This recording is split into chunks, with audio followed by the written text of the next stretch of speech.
우리 박준영 목사님은 저하고 27년 친구입니다. 우리 목사님 통해서 지난 2달 동안에 우리 동성교회에 대해서 많은 말씀을 이미 들었습니다. 얼마나 말씀을 많이 자랑하고 또 교회 너무나 좋은 교회라는 그런 말씀을 많이 듣다 보니까 제가 제 친정교회에 왔다라는 착각이 들 정도로 정말 마음이 평안하고 너무 좋습니다. 여러분, 오늘 우리 하나님께서 죄송합니다. 우리 하나님께서 저와 여러분에게 큰 은혜 주시고 또 우리 하나님께서 특별한 은혜로 여러분에게 또 말씀을 통해 흘러넘치는 복된 시간 되시길 주님의 이름으로 간절히 축원드립니다. 우리 한 번 더 기도하겠습니다. 사랑과 은혜가 많으신 하나님, 이 시간에 또 우리 하나님을 찬송하며 예배하며 기뻐하며 우리 하나님의 그 은혜를 갈구하며 이 시간 함께 모여 함께 귀한 말씀 나눕니다. 하나님, 오직 사람은 감추게 하여 주시고 하나님만 드러내는 귀한 시간 되게 하여 주옵시며 또 기쁨과 은혜가 넘치는 또 결단의 시간 되게 허락하여 주시옵소서. 감사합니다. 예수님의 이름으로 축복하며 기도합니다. 아멘. 한때 유행했던 말 중에서 성공의 6가지 법칙이란 말이 있습니다. 우리나라에서 성공하려면은 6가지를 갖추어야 된다라는 말이 있습니다.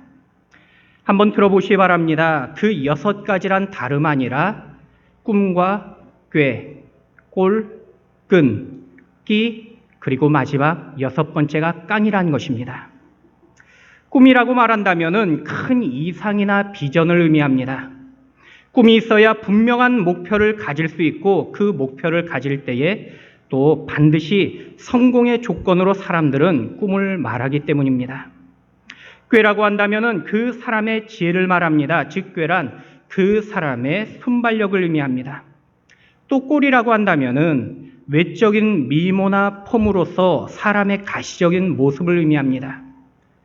오늘날 한국 사회에서는요, 외모의 중요성을 얼마나 강조하는지 요즘은 중고생들도요, 방학이 되면은 성형외과에 병원마다 몰려가서 만원이라고 합니다. 심지어는요, 취업 준비생이 반드시 거쳐야 되는 과정으로 토플 학원, 또 각종 자격증 학원뿐만 아니라 성형외과나 첫인상 교습소도 있다는 말을 들을 정도로 오늘날 외모를 중시하는 시대가 되었습니다. 끈이라고 한다면은 사람의 외적, 내적 연고를 의미합니다. 끈이라고 할 때 이것은 사람의 폭넓은 관계성과 또 그 사람이 소유한 유대 능력을 의미합니다. 우리나라에서는요, 좋은 끈만 있으면은 안 되는 것이 없다고 말할 정도입니다. 심지어 교인들도요, 하나님 끈은 당연한 것이고 하나님 끈 외에 한두 개의 끈이 더 필요하다고 말할 정도입니다. 끼라고 말하면은 재치와 재능을 의미합니다. 즉 끼란 그 사람의 내적, 외적 달란트를 말씀합니다. 요즘 외모가 그 사람의 첫 이미지라고 말한다면은 끼라고 하면요, 그 사람의 재치를 또 내적 이미지를 평가하기도 합니다. 그래서 사람들은요, 끼 있고 재치 있는 사람을 좋아합니다. 마지막으로 깡이라고 말하면은 끈기와 인내를 의미합니다. 깡이란 말 속에는 그 사람의 오랜 노력과 또 담대함, 심지어 리더십을 내포하기 때문입니다. 아무리 다른 조건을 다 갖추었어도요, 만약에 깡이라는 담대함이 없으면은 나에게 온 기회를 잡을 수 없기에 깡은 성공에 반드시 필요한 조건이라고 말합니다. 여러분, 가만히 들어보시면은 누구나 이 6가지가 성공의 조건이라는 것을 부정할 사람은 아무도 없습니다. 모두가 동의하실 것입니다. 그런데 문제는 막상 하나하나 잘 살펴보면요, 세상에 성공이란 말은 특별한 사람만이 누릴 수 있는 단어나 문구처럼 느끼게 만듭니다. 정작 나와는 전혀 무관한 이야기처럼 들립니다. 모든 사람에게 누구나 성공할 수 있는 기회가 주어졌다고 생각하기 어렵게 만듭니다. 더욱이 대부분의 평범한 사람과는 동떨어진 이야기에 불과합니다. 많은 믿음의 사람들도 세상의 눈으로 보면요, 결코 특별하지 않습니다. 고린도전서 1장 26절에 바울은 이렇게 말씀합니다. 형제들아, 너희를 부르심을 보라. 육체를 따라 지혜로운 자가 많지 아니하며 능한 자가 많지 아니하며 문벌 좋은 자가 많지 아니하는도다. 여러분은 어떠십니까? 기성세대도 어렵지만요, 우리 다음 세대를 바라보면은 누구나 답답한 마음을 가지게 됩니다.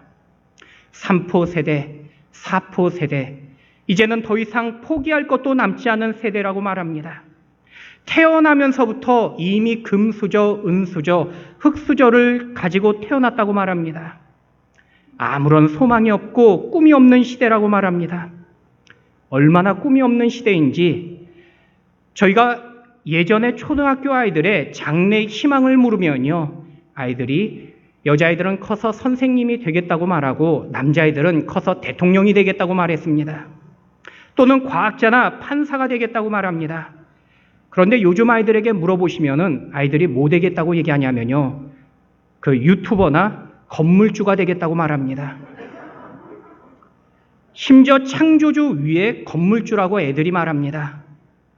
오늘날 자녀들은요, 물질 만능주의, 회의주의, 또 패배주의가 지배하는 이런 시대를 살아가고 있습니다. 더욱이 모든 것을 포기한 다음 세대를 품고 이 자리에서 헌신해야 되는 우리 교사들의 마음은요, 결코 쉽지 않습니다. 무엇이든지 해보려고 노력해도 이미 모든 것을 포기해버린 우리 다음 세대들의 마음을 다시 붙잡는다는 것이 그저 막막하기 때문입니다.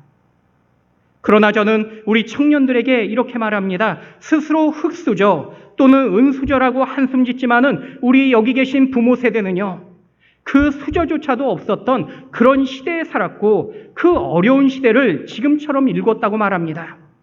그래서 우리도 시작하면은 이룰 수 있다고 그렇게 가르칩니다. 여러분, 먼저 절망과 낙심이 아니라 우리 예수 그리스도께서 주시는 참된 소망과 꿈을 품을 수 있길 축원드립니다. 안 돼가 아니라 되라고 말하며 할 수 없다가 변해서 이제는 할 수 있다라는 꿈을 가질 수 있기를 축원드립니다.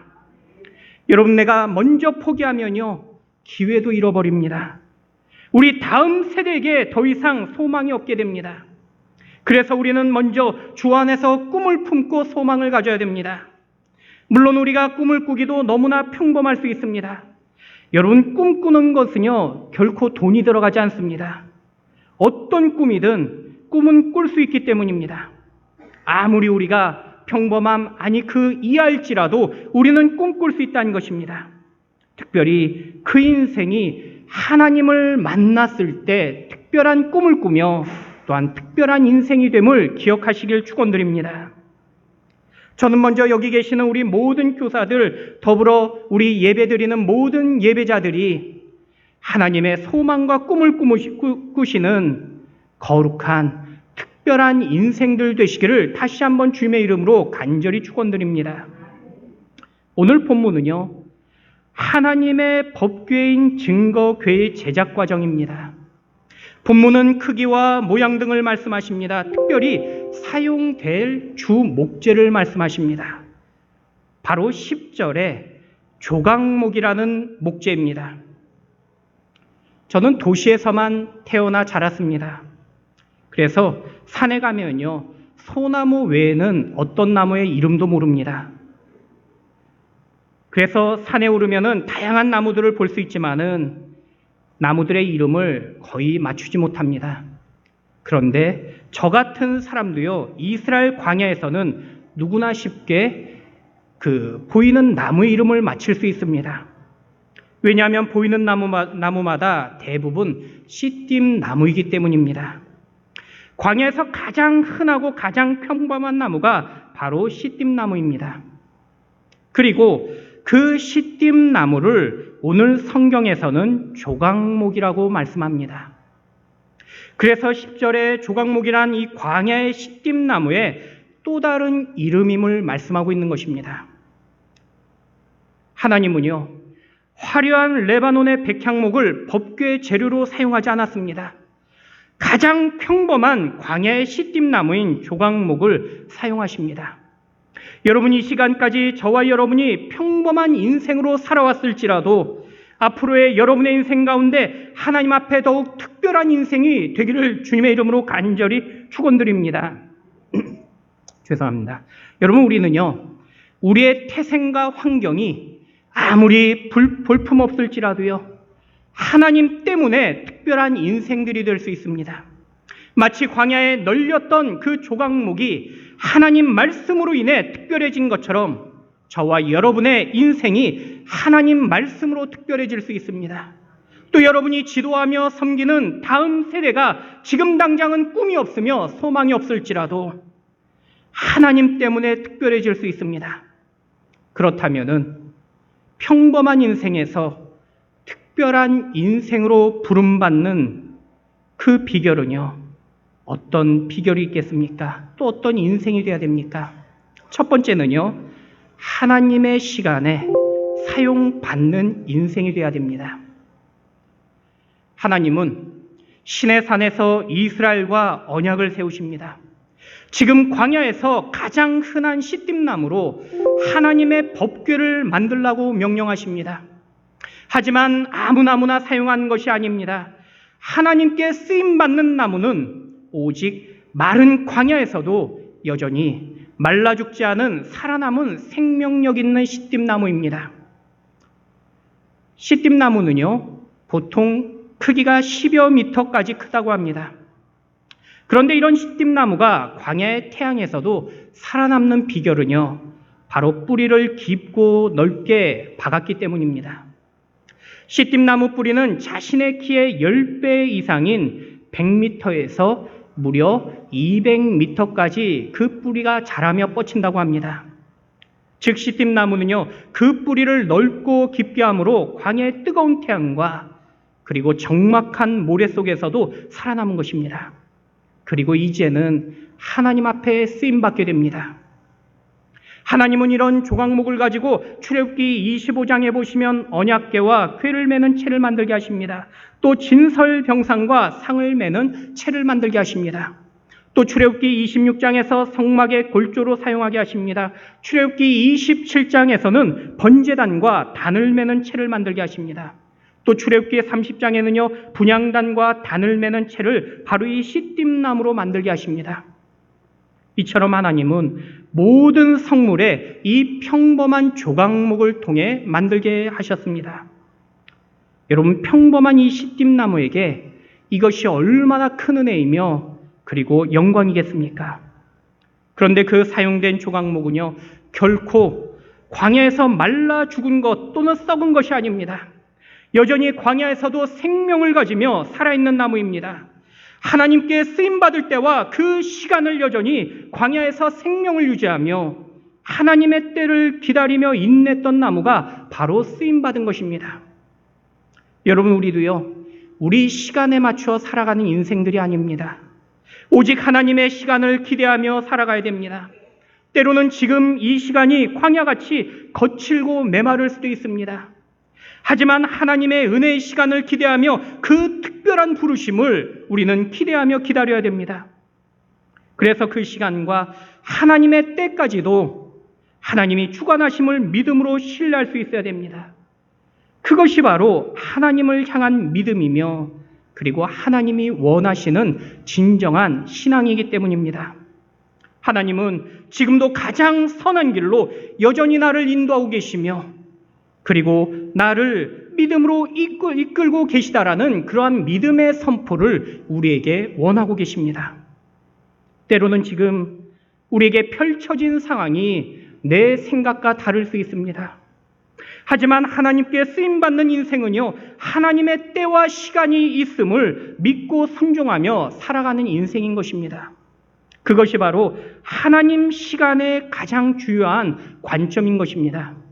그러면 하나님은요, 하나님의 때에 하나님이 분명 저와 여러분을 가장 아름답게 사용하실 것입니다. 제가 수영로교회에서 교육국 목사로 섬길 때입니다. 한 집사님 부부가 교사로 함께 섬기셨습니다. 부산 해양대 출신의 엘리트 집사님이었습니다. 그런데 집사님은요, 과거의 어려운 시간을 정말 오랫동안 보내셨습니다. 10여 년 동안에 사업을 했는데 하는 것마다 계속 망하는 것입니다. 보통은요, 이것저것 하다 보면은 하나라도 잘 되는데 이 집사님은 해도 망하기만 하는 것입니다. 나중에는 하다 너무 안 되니까요, 이 집사님이 모태신앙이셨는데도 불구하고요, 하나님을 원망했습니다. 그리고는 그냥 죽어버리기로 결심했습니다. 자살을 위해서 먼저 여의도 63 빌딩에 올라갑니다. 뛰어내리려고 전망대까지 돈 주고 올라갔습니다. 지금은 부산에 여기 고층 건물이 많이 있지만요, 과거에는 부산에 고층 건물이 없을 때였습니다. 집사님은 단순하게 63층 올라가서 창문 열고 뛰어내리면 된다고 생각했습니다. 근데 문제는요, 창문이 안 열리는 것입니다. 그래서 62층으로 내려갔습니다. 역시 창문이 안 열리는 것입니다. 나중에 알고 보니까요, 이 고층 빌딩들은요, 창문이 이게 바람 때문에 아예 고정식으로 되어 있습니다. 열리지 않게 되어 있습니다. 이 집사님이 그걸 모르고 63층까지 올라가서 창문마다 열고 다니는데 하나도 열리지 않더라는 것이에요. 결국에 63층에서 1층까지 도로 내려왔습니다. 그래도 부산 사나이가 이대로 물러설 수 없다라는 마음에 악착 같은 마음이 들더랍니다. 그래서 바로 앞에 있는 한강대교에서 뛰어내리기로 결심했습니다. 그리고 다리 위로 올라갑니다. 뛰어내릴 생각에 한강물을 한참 쳐다보는데 당시 겨울이었습니다. 물을 가만히 보니까 추워 보이더랍니다.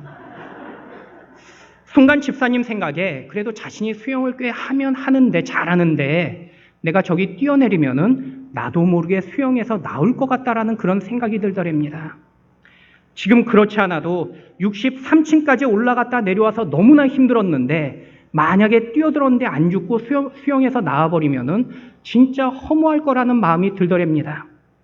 그래서 좀 더 확실하게 죽어야겠다는 생각이 들더랍니다. 그래서 고민하던 집사님은 물에 뛰어드는 것보다는 바로 뒤에 지금 대교에서 다니는 차 안으로 달려들어가기로 결심했습니다. 그리고 차도에 뛰어들려고 이제 바라보고 있는데 문제는요, 한강대교 굉장히 크잖아요. 근데 뛰어들려고 보는데 이 큰 차도의 차들이 너무나 빨리 달리더랍니다. 얼마나 빨리 달리는지 달려들어갈 틈새를 주지 않더랍니다. 결국 집사님은요, 죽지도 못하고 한강 공원 바닥에 내려왔습니다. 그리고는 자신의 마음을 한탄하면서 하나님을 원망했습니다. 그런데 마침 어디선가 청년들의 기타의 소리가 들리기 시작했습니다. 매주 듣던 찬송이었는데 그날은 하나님의 은혜가 집사님의 마음을 만져주는 것을 체험합니다. 집사님은 순간 하나님의 뜨거운 사랑과 은혜를 깨닫고요, 그 자리에서 눈물로 회개했습니다. 그리고 집사님 마음에 더 이상 이제는 나를 위해 사는 것이 아니라 망해도 주를 위해 사는 것이고 살아도 주를 위해 산다라는 그러한 마음에 확신을 가졌습니다. 그리고 결심하고 다시 부산으로 내려왔습니다. 그래서 부산에 오자마자 교사로 헌신했다라는 그런 간증을 저에게 하셨던 것입니다. 여러분, 제가 이 정도 간증을 들을 때쯤이면요, 이 집사님이 잘 되셔야 되잖아요. 근데 문제는 그 다음에도 조금도 나아지지 않았습니다. 오히려 집사님은요, 교사라면서 오갈 때까지 없어졌습니다. 몇 개월 노숙까지 했습니다. 그런데 전과 다른 것은 더 이상 다른 사람을 원망하거나 하나님을 원망하지 않았습니다. 오히려 하나님의 은혜만 신뢰했습니다. 결국 지인의 소개로 원양어선을 타기로 결심했습니다. 그런데 하나님은요, 하나님의 때가 되니까 집사님을 높여주셨습니다. 원양어선을 타려고 마음먹은 바로 그날 저녁에 하나님은요, 집사님을 네덜란드 회사의 한국 지사장으로 계약을 맺게 하셨습니다. 제가 개업 예배를 드리고요, 사업이 얼마나 잘 되었는지 그 다음 해에 두 번째 또한 그 개업 예배를 제2확장 공장에 또한 개업 예배도 드렸던 기억이 있습니다. 여러분, 우리는요, 우리의 때, 또 우리의 시간을 내 생각에 고정하고 살아갈 때가 많이 있습니다. 하지만 하나님은 오직 하나님의 시간에 우리의 그 인생을 맞춰 살아가기를 원하고 계십니다. 내 인생을 볼 때 지금이 가장 적기이며 또 가장 황금기라고 생각할 수 있습니다. 그런데 하나님은요, 여전히 기다리라 말씀하십니다. 지금이 내가 최고의 순간이라고 여겼는데, 그런데 하나님은 아니라고 말씀하십니다. 여러분, 그때 우리는요, 낙심하고 절망하는 것이 아니라 오히려 은혜의 하나님을 바라봐야 됩니다.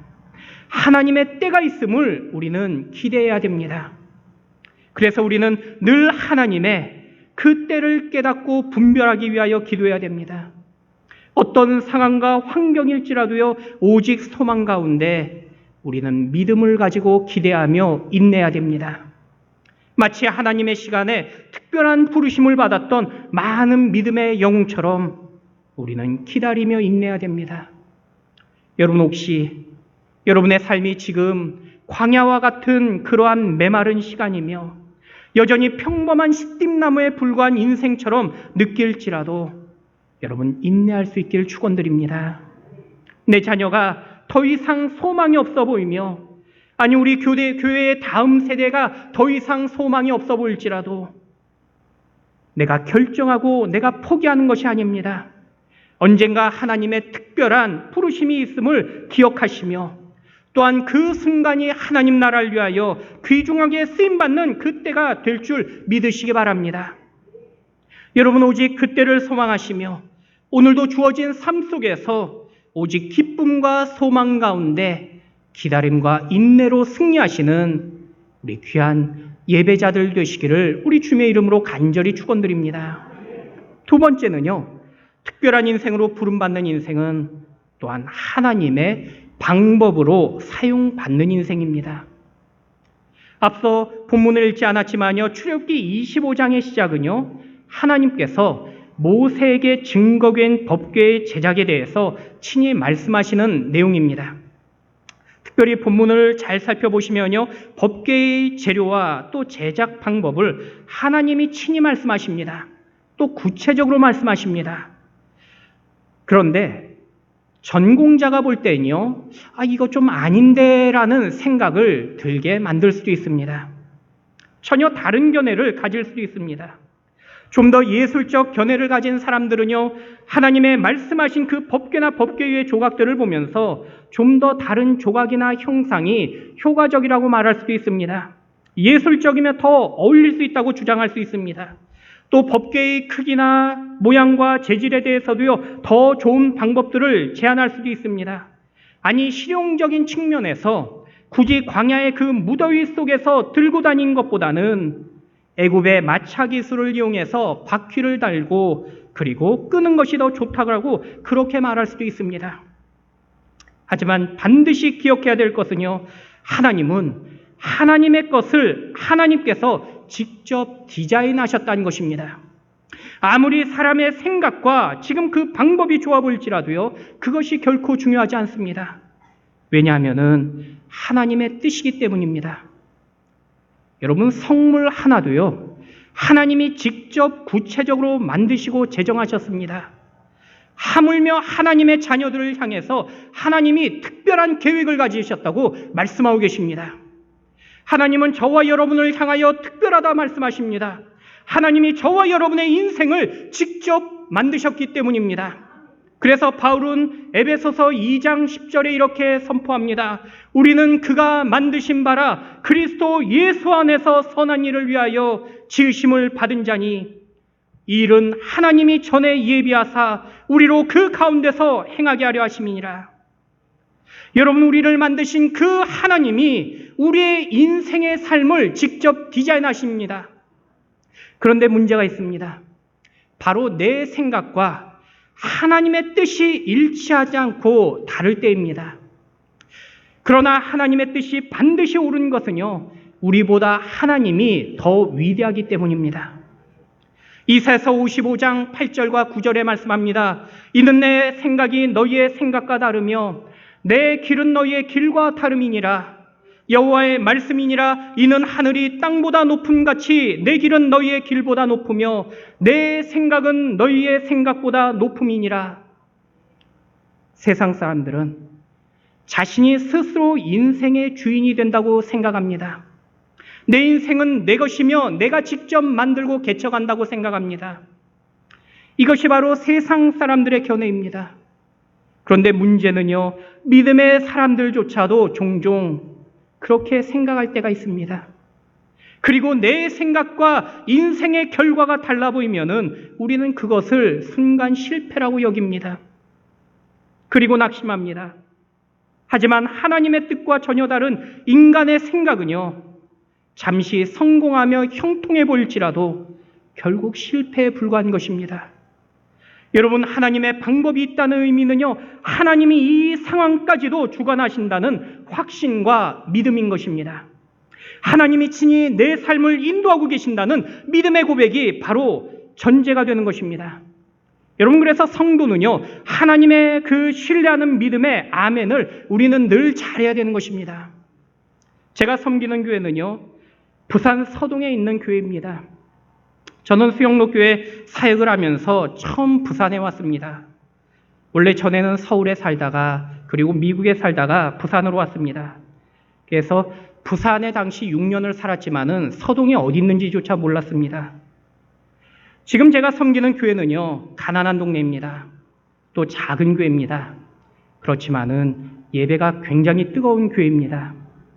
특히 아멘을요, 제가 지금까지 많은 교회를 가봤지만은 어느 교회보다 뜨겁게 고백합니다.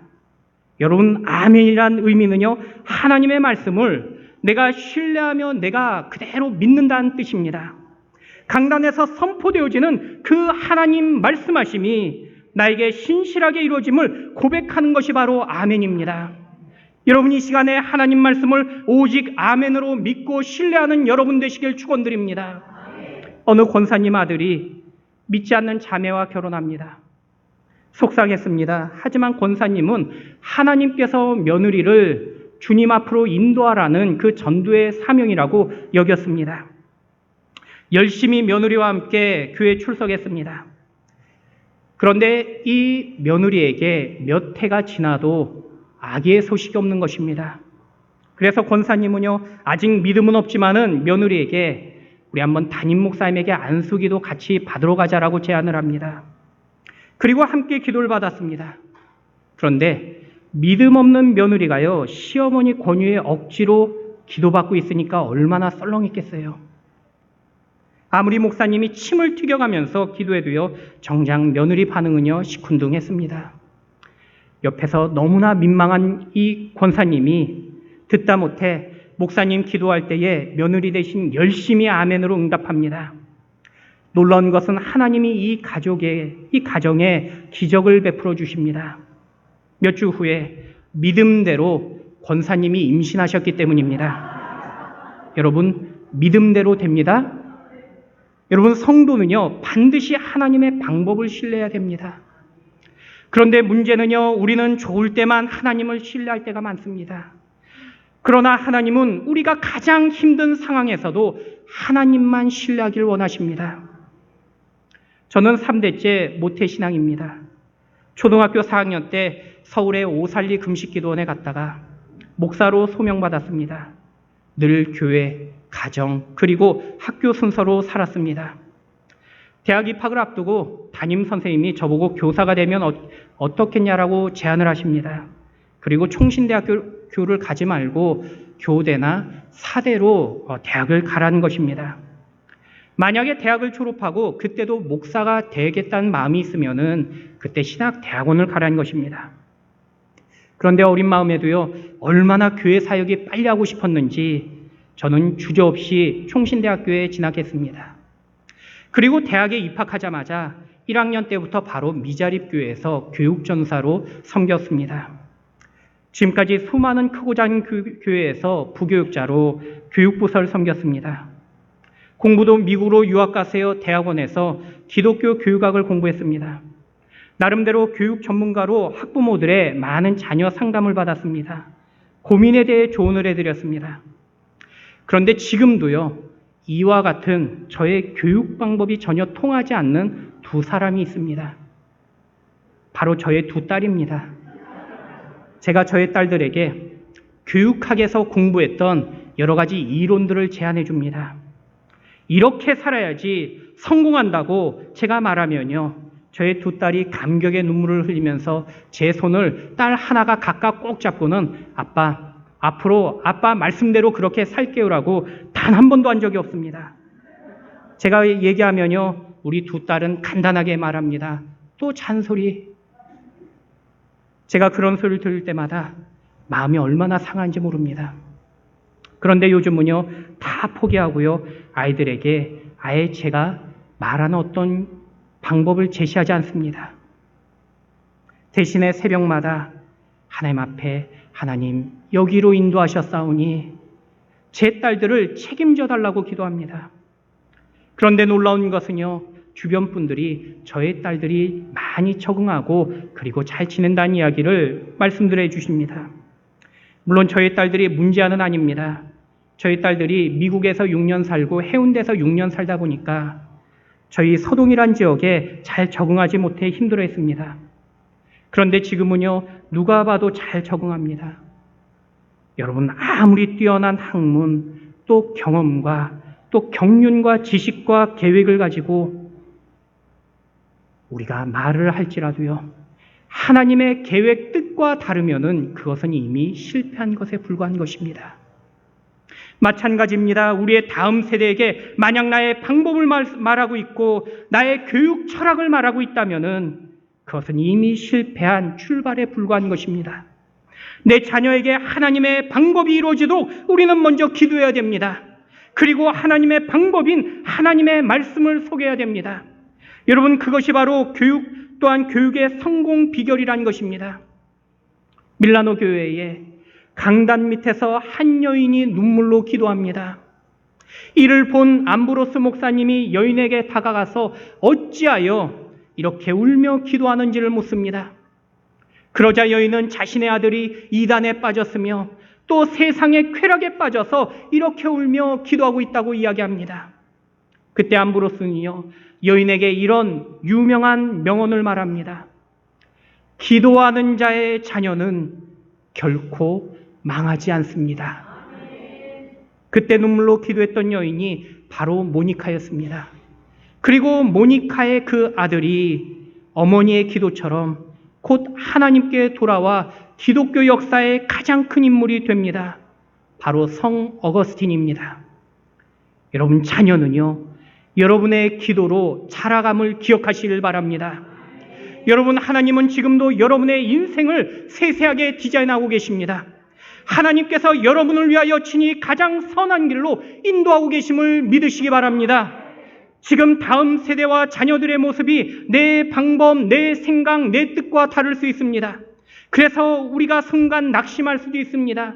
하지만 하나님은 여전히 내 자녀가 다음 세대를 인도하고 그리고 하나님이 친히 이끌고 계신다는 그 사실을 우리가 믿을 수 있길 축원드립니다.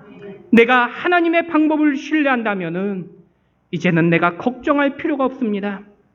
하나님은 그분의 소유를 하나님이 친히 계획하시며 책임지시기 때문인 것입니다. 여러분의 삶 속에서 가장 힘들고 고통스러운 시간을 걷고 있을지라도 곧 찾아올 하나님의 영광스러운 순간을 기대할 수 있길 축원드립니다. 오직 하나님의 그 선하심을 기대하시며 믿음으로 승리하시는 여러분의 삶이 되기를 축원드립니다.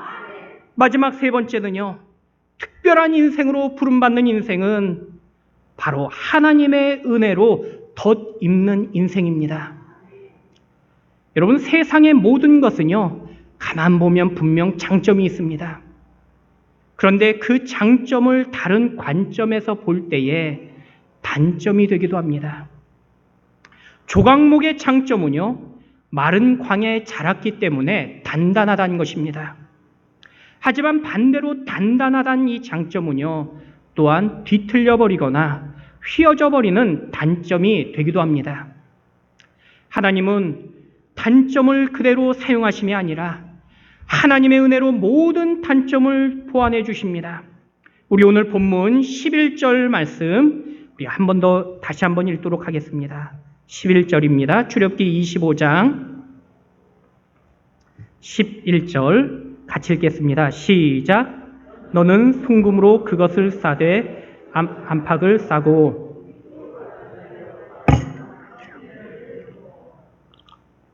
하나님은 조각목의 단점을 보완해 주시기 위해서 그 겉에 순금으로 싸도록 하셨습니다. 그 안팎을 싸고 위쪽 가장자리로 돌아가며 다시 금테를 두르게 하십니다. 제가 좋아하는 넥타이 핀이 있습니다. 바로 지금 하고 있는 넥타이 핀입니다. 말씀도 안 드렸는데 벌써 우아하시네요.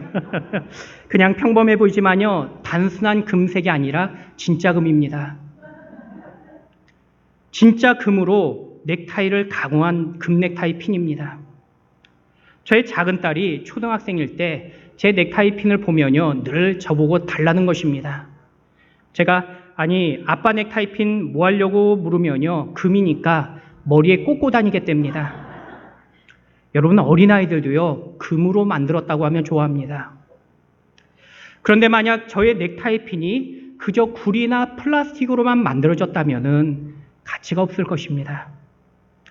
반대로 아무리 가치 없는 것일지라도요, 그 겉에다가 금으로 테두리라면요, 그것의 가치가 달라집니다. 원래 없던 가치도 생겨나는 것입니다. 여기 조각목이 광야에서 가장 흔한 나무였지만은 그 조각목 겉에다가 단지 금으로 테두리만 쌓았는데 그 조각목의 가치가 달라진 것입니다. 여러분, 우리 인생도 마찬가지입니다. 우리 인생이 아무리 단점이 많고 사람 눈에 볼 때에 실수투성이처럼 보일지라도 하나님 은혜의 테두리로 그 인생을 둘러덮으면은 그 인생의 가치가 달라집니다. 그 인생의 본질이 달라집니다. 평범한 메소포타미아의 아브라함이 하나님의 은혜의 테두리에 덮였을 때 무명의 인생에서 이제는 믿음의 조상이 됩니다. 300만 명의 이스라엘 목동 중 한 사람에 불과했던 다윗이 하나님 은혜의 테두리에 덮여졌을 때 이제는 목동에서 위대한 왕이 됩니다. 또 오실 메시아의 조상이 됩니다. 갈릴리 어촌의 어부였던 베드로에게 하나님의 은혜의 테두리가 덮였을 때 그는 예수님의 수제자로 부름받는 인생이 됩니다. 나사렛이라 불리는 시골 무명의 여인이던 마리아가 하나님의 은혜의 테두리에 덮였을 때 가브리엘 천사는 이 같은 은혜의 소식을 그의 거룩한 인생에 변한 그 삶을 누가복음 1장 35절에 이렇게 말씀합니다. 성령이 내게 임하시고 지극히 높으신 이의 능력이 너를 덮으시리니. 여러분, 우리 인생 가운데도요, 하나님의 은혜 가운데 덮어주실 때 무가치한 인생에서 존귀한 인생으로 바뀜을 믿으시길 축원드립니다. 제가 유학 시절에 한 세미나에 참석했습니다. 지금 이 시간처럼 모두 피곤해 하셨습니다. 그러자 강사분이 안 되겠는지 여기 앉아 계신 분들 중에서 재밌는 이야기 할 사람 나와서 이야기해 보라는 것입니다. 그러자 보통은 그런 이야기 하면 다들 가만히 계시잖아요. 근데 어떤 분이 손을 번쩍 들고 갑자기 나오시는 거예요.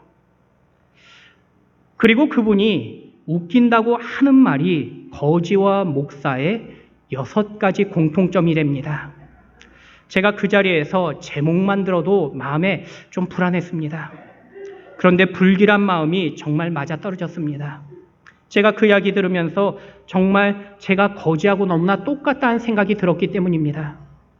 그 6가지란 이야기, 이런 이야기입니다. 첫째, 출퇴근이 일정하지 않다. 물론 저도 출근 시간, 퇴근 시간이 있습니다. 하지만 사역하다 보면요, 늦은 밤에 신방 갈 때도 있고요, 또 잠시 쉴 때도 있게 됩니다. 그래서 조금 더 쉴 때도 있고 조금 더 일할 때도 있다 보니까 목회자에게 정확한 출근, 정확한 퇴근은요, 쉽지 않습니다. 그런데 거지들도요, 출근, 퇴근 정해놓고 다니는 거지는 없다는 것입니다. 둘째는요, 뭔가를 들고 다닌답니다. 맞는 이야기죠. 빈손 거지 본 적 없습니다. 거지는 깡통 들고 다니고요, 목사는 성경 들고 다닙니다. 셋째는요, 되기는 어렵지만 일단 되고 나면은 정년까지 보장된답니다. 목회자 되는 것이 여러분 얼마나 어려운지 아십니까? 물론 단순하게 입시뿐만 아니라 그 마음의 결단도 어렵습니다. 아마 여기 계신 성도님 가운데 자녀나 또 형제분들이 목회자인 분들은 공감하실 것입니다. 앞서 제가 3대째 모태신앙이라고 말씀드렸지만은 저희 부모님도 저보고 그냥 부자 장로님 되면 안 되냐고 여러 번 말씀하셨습니다. 정말 목회자가 된다는 것은요, 쉬운 이야기 아닙니다. 그런데 여러분 거지한테도 물어보시 바랍니다. 거지 쉽게 됐냐고 물으면요, 아무도 쉽다는 이야기 대답하는 거지 없습니다. 둘 다 힘든 결정을 하면요, 근데 더 신기한 거는 정년이 보장됩니다. 목사도요, 거지도요, 모두가 죽을 때까지 거지고요, 목사입니다. 물론 자기가 하기 싫어서 안 할 수 있습니다. 하지만 의지만 있다면 죽을 때까지 목사와 거지가 할 수 있다는 것입니다. 넷째는요, 작년에 했던 말 또 안 됩니다. 설교에 나름대로 정말 많은 시간을 준비합니다. 하지만 날마다 새로운 설교는 아닙니다.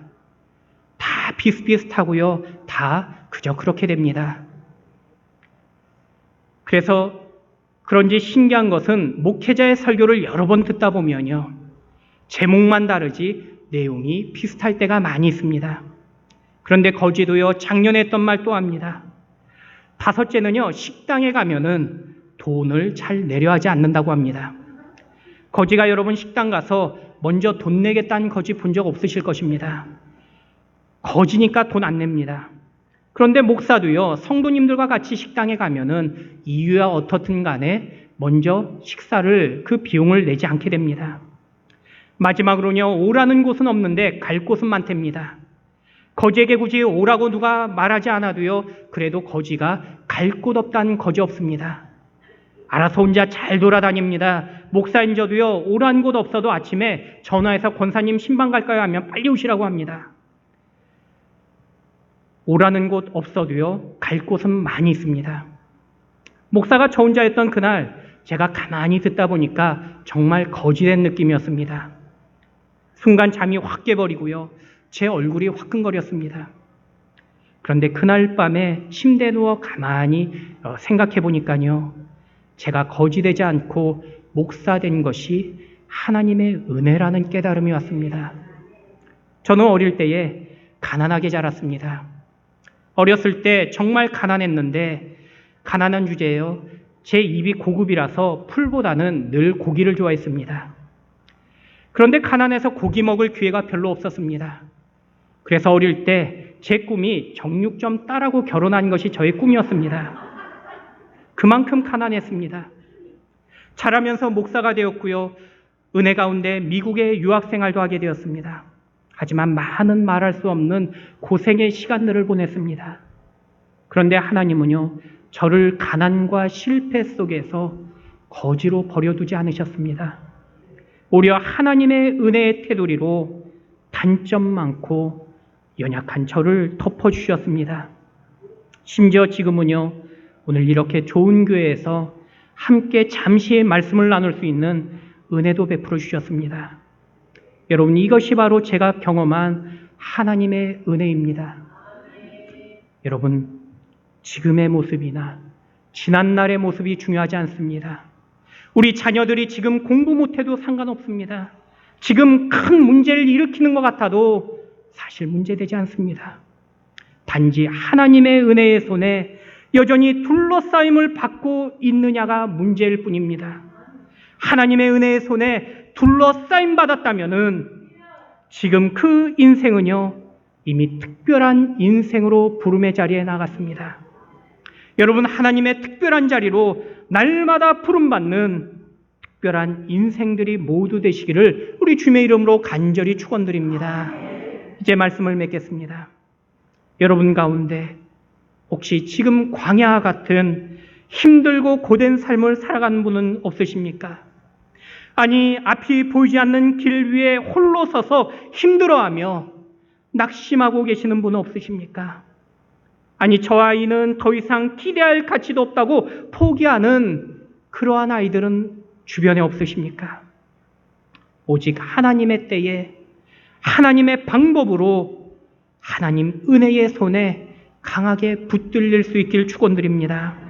그래서 하나님의 특별한 인생들이 모두 되시기를 다시 한번 간절히 축원드립니다.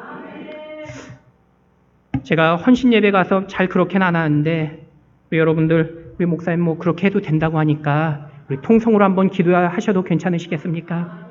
우리 한번 말씀을 생각하시면서 하나님, 내가 우리 가정 또 내가 가르치는 우리 아이들 또 나에게 붙여준 모든 그러한 관계들에게 하나님의 그리스도의 은혜가 나를 통해서 전달되어지며 또 함께 나누는 은혜의 인생, 특별한 인생 되게 하여 주시옵소서.